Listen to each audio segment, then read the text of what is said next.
Programımız kaldığımız yerden devam ediyor. Bugünkü program konuğumuz Doktor Nihat Dik. Nihat Hocam hoş geldiniz. Hoş bulduk Fatih Hocam, nasılsınız? Çok teşekkürler. Sizler nasılsınız? Sağ olun. Efendim buradan izleyicilerimize de kocaman bir günaydın gelsin. Bugün bereketi bol olsun, cebiniz eksik olmasın, sağlığınız yerinde olsun diyorum. Ve geçelim estetiğe. Aynen. Hocam günümüzde insanlar artık dövme yani o kadar yaygınlaştı ki yani artık dövmesiz insan neredeyse görmüyoruz. Fakat bununla beraber dövme yaptırıp da dövmesinden memnun olmayan, ne bileyim işte kız arkadaşının ismini yazmıştır ya da memnun olmadığı bir şeyler yazmıştır. Bunlar çocuklarım gerçi benim. Biri Maya, biri Mahli. Maşallah. Sevgilinin adını yazarsan, karının adını yazarsan, kocanın adını yazarsan böyle şeyler ya da bir zamanlar böyle değişik bir kafa yapısıyla değişik dövmeler yaptırılıp daha sonra iş insanı olanlar var ya da asker olanlar ya da polis olanlar var. Yani bu tür kurumlara girişlerde Türkiye'de tabii ki ya da zamanında yapılmış ilk yapılan dövmeler genelde çok çirkin oluyor. Evet. Daha sonra profesyonel dömeler yaptırtılıyor vücuda. Sonra o ilk dövmelerin üstü ya kapatılıyor ya da o dövmelerden kurtulmaya çalışıyor. Evet. Bunun için de zaman içerisinde bir sürü teknolojik aletler çıktı. Bundan dövme silmek için üretilen aletlere Q anahtarlı yani Q switch lazerler üretildi. Evet. Yıllarca Q switch lazerler dövme silmede kullanıldı ama bunun yanında güzellik salonu ya da iş bilmeyen estetisyenler ya da iş bilmeyen meslektaşlarımız da dahil diyeyim. Evet. Dövme makinesi olmayan, Q-switch olmayan lazerlerle ya da ışık kaynaklarıyla, IPL'lerle dövme silinmeye kalkıldı. Yine bu tarz dövme yapan yerlerde bunların içerisine yok dövmeyi yok ettiğine inanılan, boyayı yok ettiğine inanılan ilaçlar, şunlar bunlar, bırakın onu çamaşır suyu enjekte edenler dahi gördüm. Evet. Demir basanlar gördüm. Sıcak demirle dağlayanları gördüm. Neler gördüm. Tabii bunların içerisinde en doğru olan Q-switch, Q anahtarlı lazerlerdi. Q-switch lazerlerdi. Yıllarca bunlar her zaman liderliğini korudu. Ve bunlar da genelde işte 10 seansta 20 seans arası gitmek gerekiyordu. Ayda bir ya da 2 ayda bir. Bayağı uzun zamanlar gerektiriyordu. Artık öyle değil. Peki hocam bunlar hangi renkleri görüyor? Özellikle mesela... Her şeyi görüyor Fatih Hocam. Yani bir ışık kaynağı en fazla siyahı görür. Yani Evet. güneş ışını en fazla neyi görür? Siyahı görür. Siyah giyeriz, kışın siyah giyeriz, yazın beyaz giyeriz, ışığı yansıtsın. Kışın da siyah giyeriz, ışığı emsin ki ısınalım diye. Ama ara renkler de var. Kırmızılar var, sarı, yeşil, mavi gibi renk tonları da var. Bunlar için de dalga boyunu değiştirmek gerekiyor lazerin.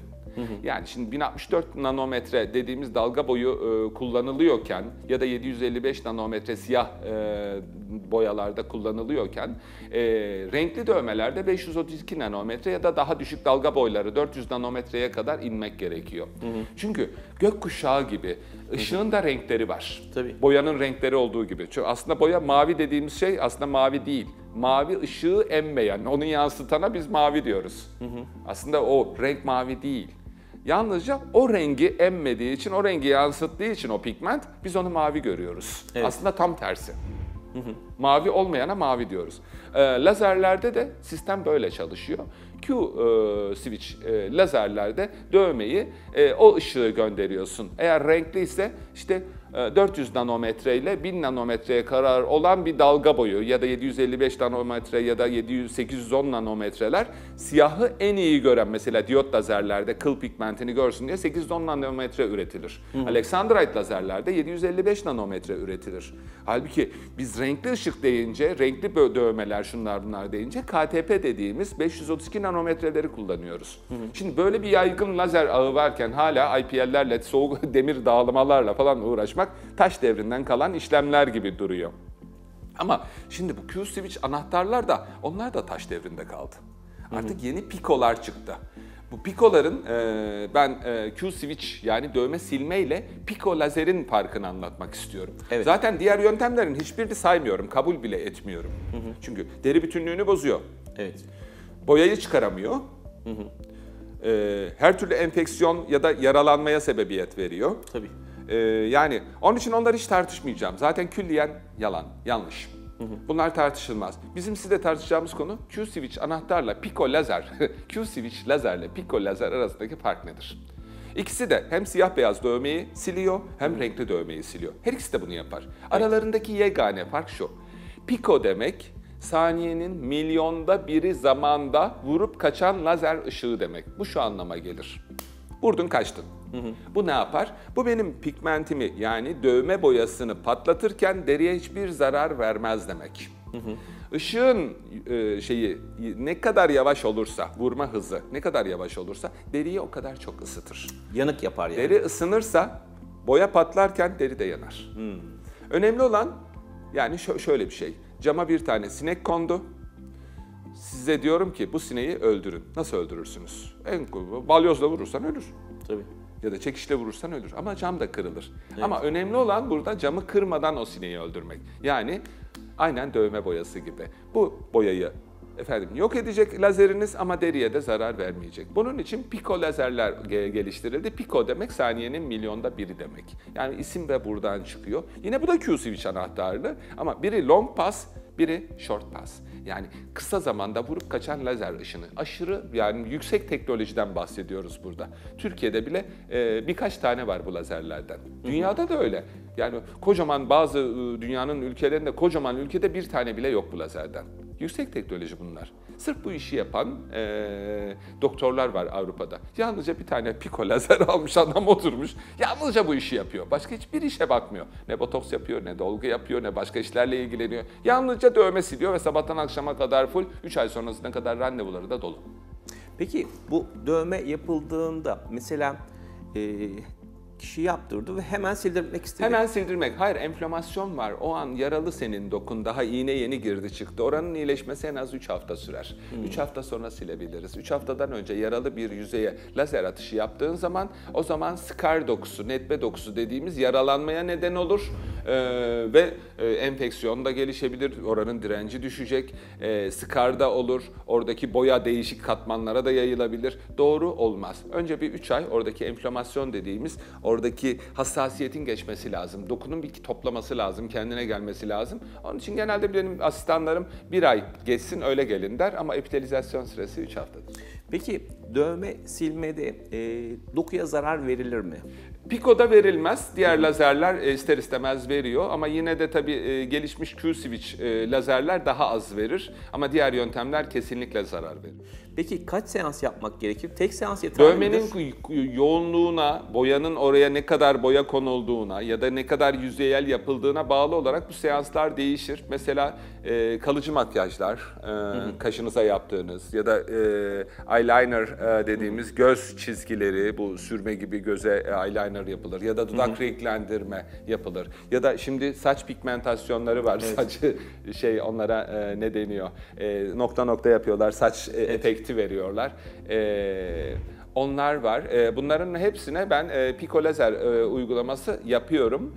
Mesela kaşlarda benim kendi tecrübemden biliyorum 1 seans sürüyor. Tek seans. Tek seansta bitiyor. Evet, eyeliner belki 1 ya da 2. Kaş genelde 1 ama çok koyu ve garip boyalarla yapılmışsa, hani bitkisel boya değil de metal boyalar falan kullanmışsa bunlar belki 2 seans sürebiliyor. Mesela ama saçlı deride yapılan o pigmentasyonlar daha uzun, belki 4-6 seans sürebiliyor. Onun haricinde kollarınızda, bacağınızda, vücudunuzda yaptırdığınız dövmelerde normal lazer kaç seansta siliyorsa size kaç diyorlarsa pikoda bunun yarısını düşünün. Zaman olarak da yarısını düşünün. Seans olarak da yarısını düşünün. Fiyat olarak da 1,5 katını düşünün. Peki bittikten sonra mesela orada böyle bir silüet kalması gibi bir durum oluyor mu? Yoksa tamamen normal deri normal hafif bir silüet gibi kalıyor aslında. Silüet gibi kalması da şöyle, yine üzerine 2 ay arayla seanslar yapılmaya devam edilebilir. O silüet de yok olabilir. Ya da kendi haline bırakırsanız orada makrofajlar zaten o silüet şeklinde görünen pigmentasyonları yok edecektir. Yani kesin sonuç aslında 1 yıl gibi bir süreç içerisinde. 1 yıl gibi bir zamanda kesin sonuç alınır ama mesela kaşta hemen bir haftada sonuç alıyorsunuz. Eyeliner'da hızlı sonuç alıyorsunuz. Ya da yüzeyel bir dövmeniz varsa, çok derine işlenmediyse 1-2 seansta hemen sonuç alırsınız. Peki seanslar arası ne kadar olmalıdır? Seanslar arası aslında normali 2 ay olması gerekiyor. Ama çok yoğun dövmelerde veya sıkışmış durumlarda şimdi vatandaş geliyor diyor ki 4 ay sonra işte efendim bilmem ne sınava gireceğim, bu dövmenin olmaması lazım. Evet. O zaman ayda 1 yapıyoruz. Ayda 1 yapıyorsunuz. Ama aslısı, gerçek doğrusu 2 ayda 1 olması. Hocam son olarak süremiz birazcık azaldı. Mesela kişi dövme yaptırmış. Daha sonra onun üzerine bir daha dövme yaptırmış. Evet, kapatma dövmeleri. Kapatma dövmesi Aha. yaptırmış. Bunların silmesi daha mı zordur? Bunun silinmesi daha zordur. Üst üste 2 tane boya. Yani oradaki pigment miktarı çok fazla.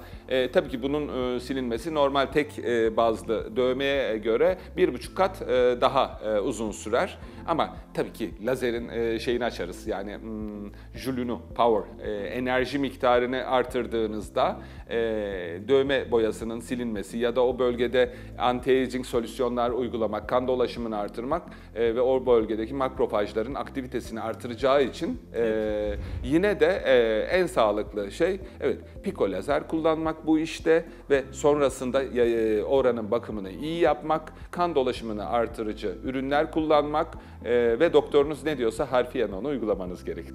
Hocam çok teşekkür ederiz verdiğiniz değerli bilgiler için. Gerçekten sevgili seyirciler günümüzde dövme yaptıran çok fazla insan var ve bir kısmı da gerek ailesi istemeyebilir ya da kendisi vazgeçebilir ya da istemediğiniz dövmeleriniz olabilir. Lütfen bu dövmelerinizi sildirecekseniz profesyonel bir yerde bunu yapın.